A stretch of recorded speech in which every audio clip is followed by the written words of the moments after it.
Hey guys, welcome to another movie review. Today I'm going to be talking about the new Disney and Pixar film, The Incredibles 2. This film we had to wait 14 years for. The first Incredibles film came out in 2004, and ever since then, Disney and Pixar fans have been begging Brad Bird and Disney and Pixar to create our Unincredibles 2. Any kind of follow-up at all to The Incredibles since everybody loved it so much.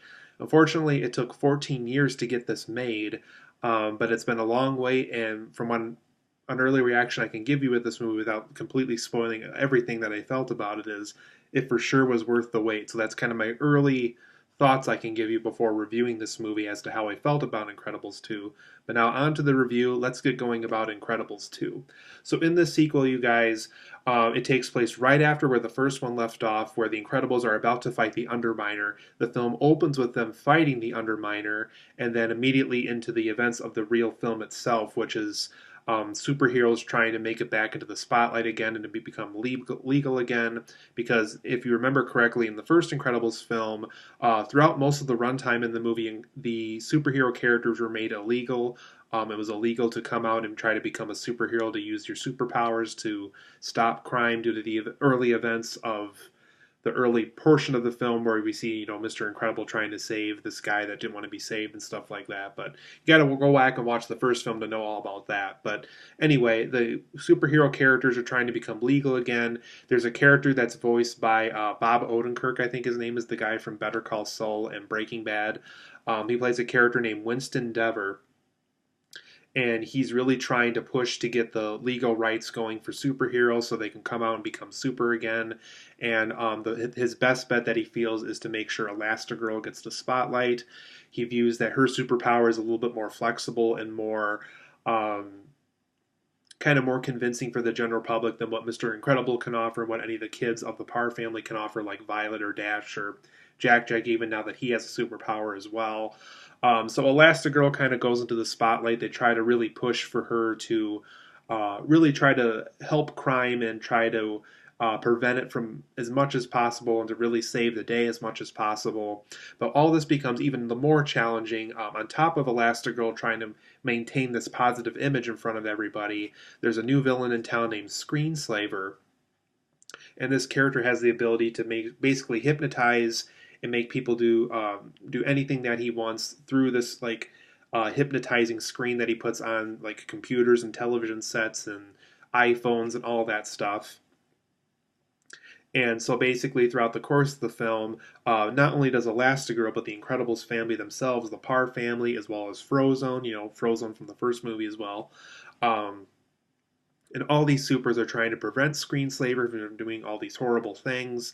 And so it really is the opportune moment for all these superheroes to come out, stop Screenslaver, get the spotlight again, and prove that superheroes should be legal again because they can help prevent things such as Screenslaver taking over the world. They can prevent those things from ever happening again. So overall, guys, I really enjoyed Incredibles 2 a lot. I thought this was a fun follow-up to the first one. Not quite as good as the first one, I will say that right off the bat, but it's a very fun film. It's a great follow-up. I would say, though, this is probably one of Pixar's better sequels since Toy Story 3. So that really is saying something because I really enjoyed Toy Story 3 a lot. I think it's a better sequel than Finding Dory was. I thought it was a better sequel than Monsters University was for the Monsters Inc. Film franchise.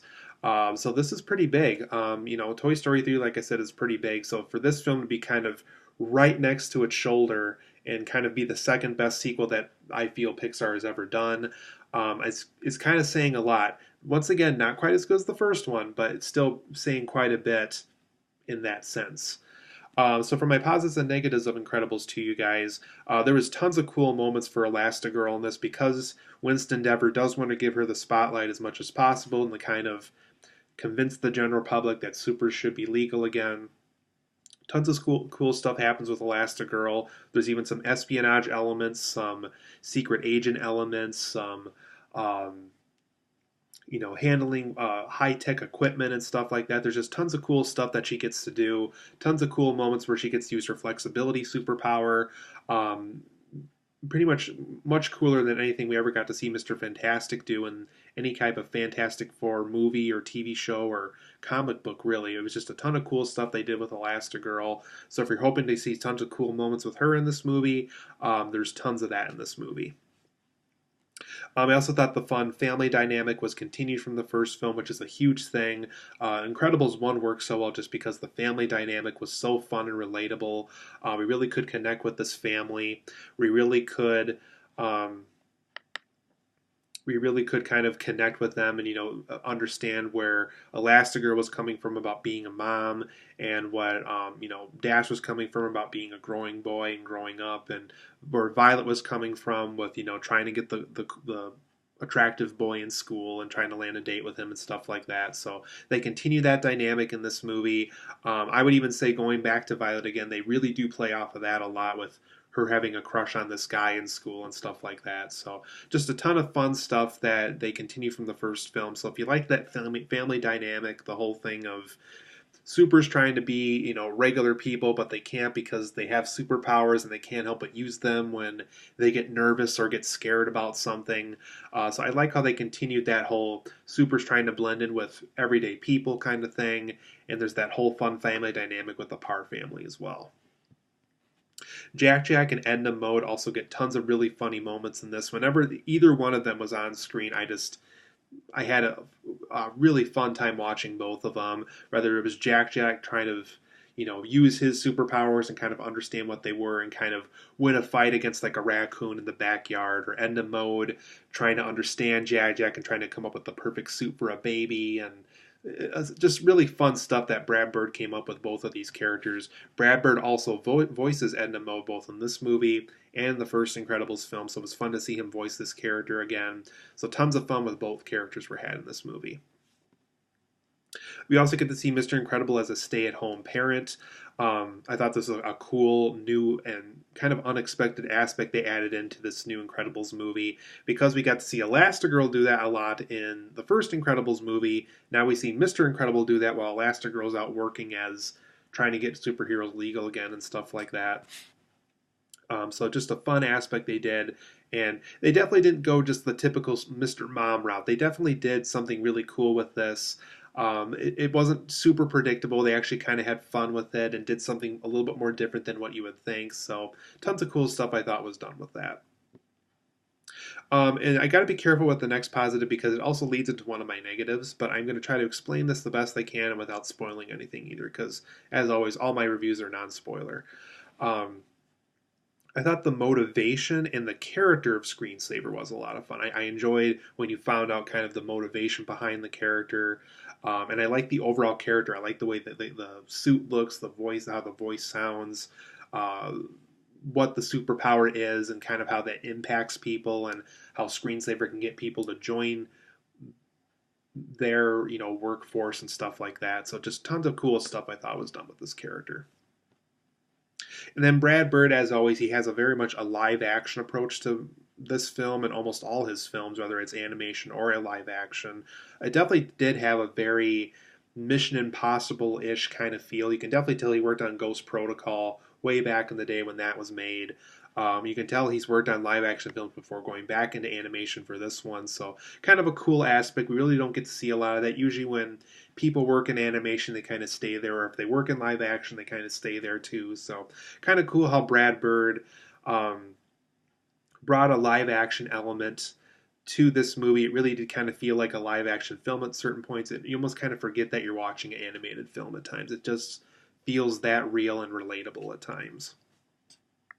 For my negatives, though, and going back to Screenslaver, once you find out the reveal of Screenslaver, who it was really the whole time and stuff like that, I thought that part was a little predictable. I really kind of spotted that the moment the real Screenslaver was introduced to us. I caught it right away. I caught a ton of visual hints and stuff like that. So I thought that part was a little predictable, which is too bad because when Syndrome was introduced to us in the first Incredibles film, we found out who that was. That was a huge surprise. I remember just being shocked, and it really kind of worked perfectly for that first Incredibles film and had a great message behind it too, with the whole Syndrome thing. There is a message too with Screenslaver.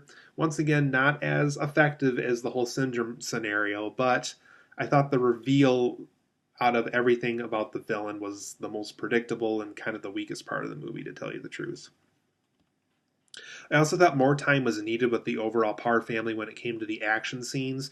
We get tons of cool stuff with them at the very beginning of the film with Underminer, and a ton of cool stuff with them at the end when they're trying to take down Screenslaver and stuff like that. But in between, though, it was mostly just Elastigirl doing the action scenes and Mr. Incredible and the family kind of working things out at home in between all that. So I would have liked to have seen more scenes where the family itself was working together in an action scene. We really only get that at the beginning and at the end, so I thought we could have gotten more of that. I also thought it was kind of a long wait in between action scenes. There was just so many moments where it was so story heavy, and Brad Bird almost forgot to give us that action scene. It just felt like, to me personally, that it felt like a really long wait in between one action scene to the next one. So I thought Brad Bird either could have condensed story somehow, or he could have done something, because I just felt it was a little too long of a wait for some of the action scenes. I also thought more time could have been spent with Underminer. He really is more than anything just a plot device to set the film up and to set the whole thing about superheroes being legal again. Because once that opening's done, we really don't get to see Underminer again, which was really too bad, because John Ratzenberger, has done mostly voice cameos over the years. Of course, he plays Ham in Toy Story, and was the circus bug in Bug's Life, and was Mac in the Cars films. But this could have been kind of his first big Pixar role in a while, and he's just kind of in the opening. So it's a little too bad that after all these years, and after all that setup with Underminer at the end of the first Incredibles film, he's just kind of a plot device at the beginning of Incredibles 2, and then just kind of exit the film from there. So I thought more of that could have been done better as well. But overall, guys, I'm going to give Incredibles 2 a 9 out of 10. I really like this film a lot. There's just tons of cool stuff about it. It's great to see Brad Bird working in animation again. Like I said, I thought the villainous reveal could have been less predictable. More time was needed with the Parr family working in action scenes together as a whole family. I thought some of the action scenes could have happened quicker. Not as long of a wait could have been better, I thought. And I thought more time with the Underminer would have been better as well. So 9 out of 10 for me. I highly recommend Incredibles 2. It's one of Pixar's better films in quite a while, and one of their better sequels since Toy Story 3.